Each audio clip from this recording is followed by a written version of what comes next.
Political science. जैसा कि हमारा टॉपिक विकासात्मक समाजवाद चल रहा है, जिसमें हमने जर्मन सामाजिक लोकतंत्र के बारे में पढ़ लिया था। तो जर्मन सामाजिक लोकतंत्र के मुख्य प्रतिपादक कौन थे? फर्डिनेंड लासाल थे। तो आज हमारा टॉपिक है संशोधनवाद। तो संशोधनवाद क्या है, आइए हम इस बारे में पढ़ते हैं। 19वीं शताब्दी चल रही थी कि अंतिम वर्षों में यूरोप में नरम व व्यवहारिक समाजवाद का उदय हुआ, जिसे संशोधनवाद कहते हैं। तो यूरोप में इसका उदय हुआ कब? 19वीं शताब्दी में नरम व व्यवहारिक रूप में समाजवाद का उदय हुआ। इसी को संशोधनवाद कहा जाता है। संशोधनवाद के मुख्य प्रतिपादक कौन है? एडवर्ड बर्नस्टाइन। बहुत इंपॉर्टेंट है कि संशोधनवाद का मुख्य प्रतिपादक कौन है? तो एडवर्ड बर्नस्टाइन। इनकी बुक है इवोल्यूशनरी सोशलिज्म। तो इवोल्यूशनरी सोशलिज्म विकासात्मक समाजवाद के मुख्य प्रतिपादक हैं। इनकी बुक है ये इवोल्यूशनरी सोशलिज्म। तो ये जर्मन विचारक हैं, एडवर्ड बर्नस्टाइन जर्मन विचारक हैं। इन्होंने चिरसम्मत मार्क्सवाद, जो मार्क्सवाद की व्याख्या मार्क्स और एंगल्स के द्वारा दी गई है, चिरसम्मत मार्क्सवाद की नई व्याख्या प्रस्तुत की, जिसे कहते हैं संशोधनवाद। तो संशोधनवाद नरम और व्यवहारिक समाजवाद का उदय हुआ, जिसे संशोधनवाद कहते हैं। और जर्मन विचारक एडवर्ड बर्नस्टाइन ने चिरसम्मत मार्क्सवाद की नई व्याख्या की, तो इसको भी संशोधनवाद कहते हैं। तो ये चिरसम्मत मार्क्सवाद की नई व्याख्या दी गई किसके द्वारा? एडवर्ड बर्नस्टाइन के द्वारा, जिसमें व्यवहारिक और नरम तरीके से समाजवाद का उदय बताया गया है। उसी को क्या कहते हैं? संशोधनवाद। अब संशोधनवाद के मुख्य प्रतिपादक कौन कौन हैं? तो मुख्य प्रतिपादक हैं, संशोधनवाद का प्रयोग जर्मनी में संशोधनवाद लाया गया किसके द्वारा? एडवर्ड बर्नस्टाइन।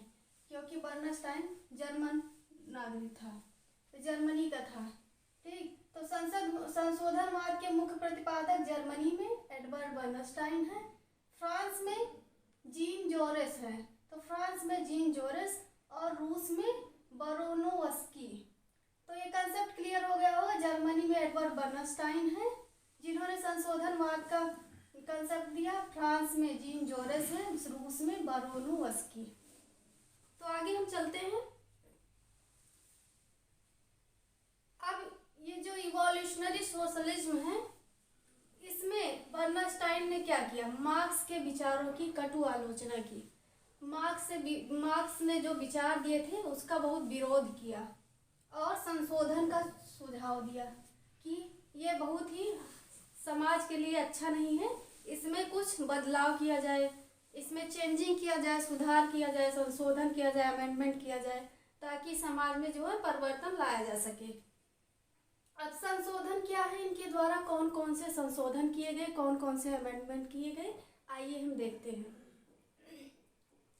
मार्क्स की इतिहास की भौतिकवादी व्याख्या का खंडन किया। अब मार्क्स की जो इतिहास की भौतिकवादी व्याख्या थी उसका खंडन किया और कहा कि ऐतिहासिक विकास के साथ साथ आर्थिक और नैतिक शक्तियाँ भी जरूरी हैं। तो ये मार्क्स क्या कहते थे कि केवल इतिहास की भौतिकवादी व्याख्या ही दी है मार्क्स ने, जबकि इन्होंने कहा है कि ऐतिहासिक विकास के साथ साथ और बहुत से सारे क्षेत्र हैं जिसमें काम करने की जरूरत है, उसकी भी जरूरत है। तो आर्थिक और नैतिक वैचारिक शक्तियाँ भी जरूरी हैं। मार्क्स के अधिशेष मूल्य का सिद्धांत, जो उनका अतिरिक्त मूल्य का सिद्धांत था, अव्यवहारिक है। इन्होंने कहा है कि जो मार्क्स ने अतिरिक्त मूल्य का सिद्धांत दिया है वो क्या है? अव्यवहारिक है। आज के समय में कोई भी समाज, कहते हैं कोई भी समाज, एडवर्ड बर्नस्टाइन कहते हैं कि मूल्य में होने वाली संपूर्ण वृद्धि जो है मजदूर को नहीं दे सकता। पूंजी क्या है? थर्ड पॉइंट, पूंजी उत्तरोत्तर थोड़े से लोगों के हाथों में केंद्रित, इसका खंडन किया। अब मार्क्स क्या कहते हैं? मार्क्स कहते हैं कि पूंजीपति क्या है? पूंजी का एकत्रीकरण कर रहे हैं। तो क्या है? पूंजी थोड़े से लोगों के हाथों में केंद्रित हो गई है।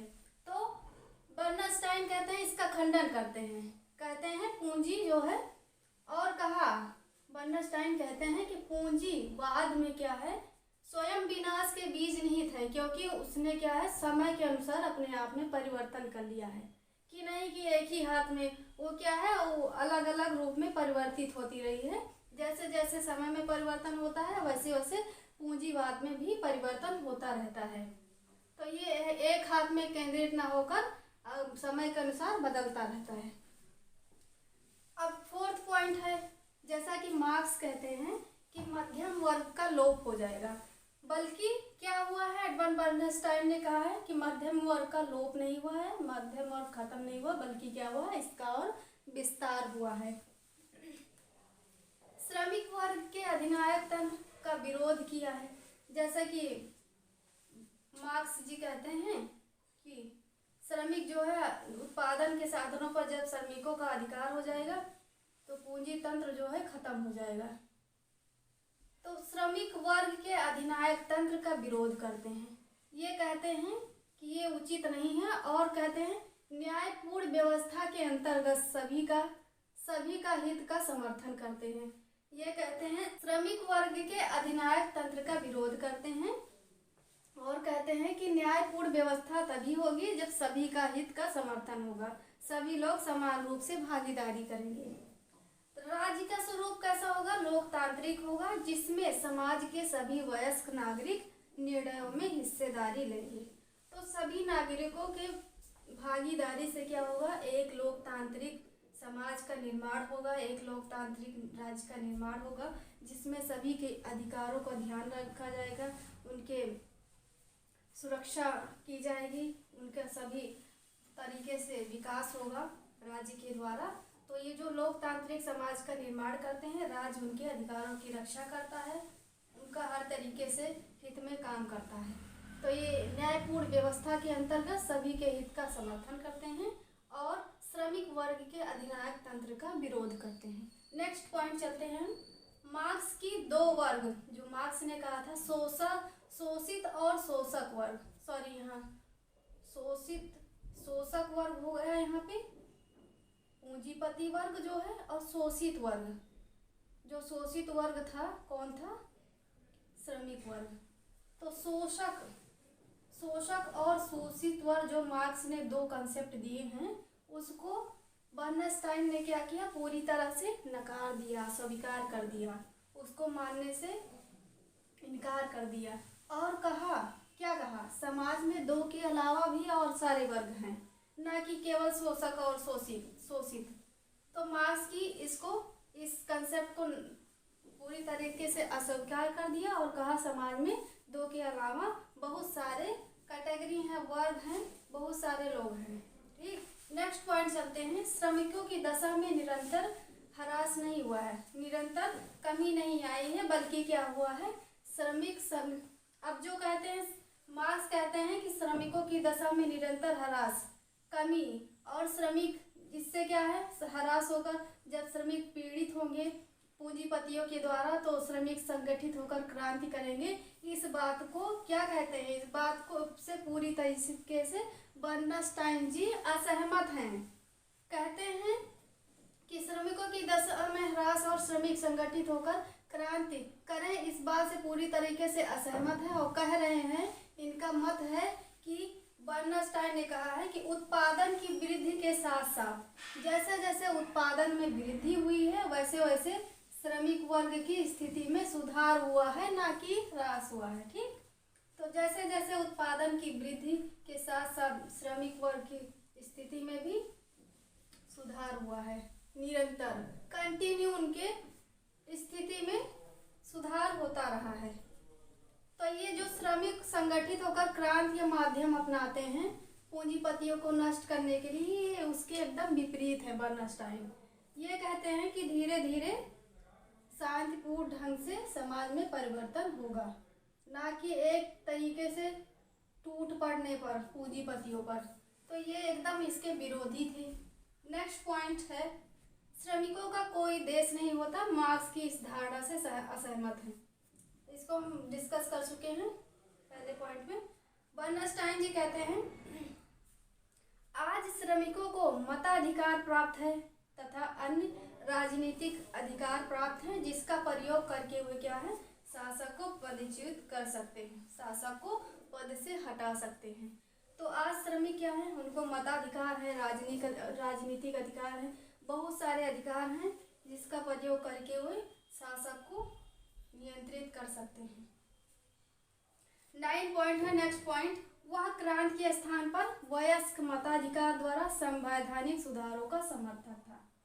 अब ये वयस्क मताधिकार का द्वारा क्या करते हैं, संवैधानिक सुधार का समर्थन करते हैं। अब संक्षेप में क्या है, इनके पूरे कंसेप्ट, उनका विचार क्या है संक्षेप में, कि बर्नस्टाइन ने कहा है मार्क्स की इतिहास की भौतिकवादी धारणा, आर्थिक नियतिवाद, वर्ग संघर्ष, अतिरिक्त मूल्य का सिद्धांत, सामाजिक क्रांति तथा सर्वहारा वर्ग जो था उसका अधिनायक तंत्र था, जो उत्पादन के साधनों पर सार्वजनिक स्वामित्व की जो व्यवस्था थी, की धारणाओं और सिद्धांतों को रद्द कर दिया। अब जो मार्क्स ने ये सारे इतिहास की भौतिकवादी धारणा, आर्थिक नियतिवाद, वर्ग संघर्ष, अतिरिक्त मूल्य का सिद्धांत, सामाजिक क्रांति तथा सर्वहारा वर्ग के अधिनायक तंत्र की धारणा थी और सिद्धांत जो दिया था मार्क्स ने, इसको पूरी तरह से रद्द कर दिया। इसके स्थान पर ये क्या कहते हैं, बर्नस्टाइन कहते हैं कि समाजवाद की स्थापना के लिए संवैधानिक तरीकों, राष्ट्रीय लोकतंत्र, सामाजिक सुधार तथा विकासवादी प्रक्रिया का समर्थन किया। अब ये इन्होंने क्या किया, संवैधानिक सुधारों, संवैधानिक तरीके से राष्ट्रीय लोकतंत्र लाकर लोकतांत्रिक व्यवस्था, सामाजिक सुधार से तथा विकासवादी प्रक्रिया से क्या है, समाज में परिवर्तन लाया जाता है, समाजवाद की स्थापना की जाती है। संवैधानिक तरीका हो गया, राष्ट्रीय लोकतंत्र, सामाजिक सुधार तथा विकासवादी प्रक्रिया के माध्यम से हम समाज में परिवर्तन ला सकते हैं, एक अच्छे समाजवाद का निर्माण कर सकते हैं। तो इस तरीके से आज हमारा ये कंसेप्ट कंप्लीट हुआ। अगर आपको वीडियो पसंद आई हो प्लीज़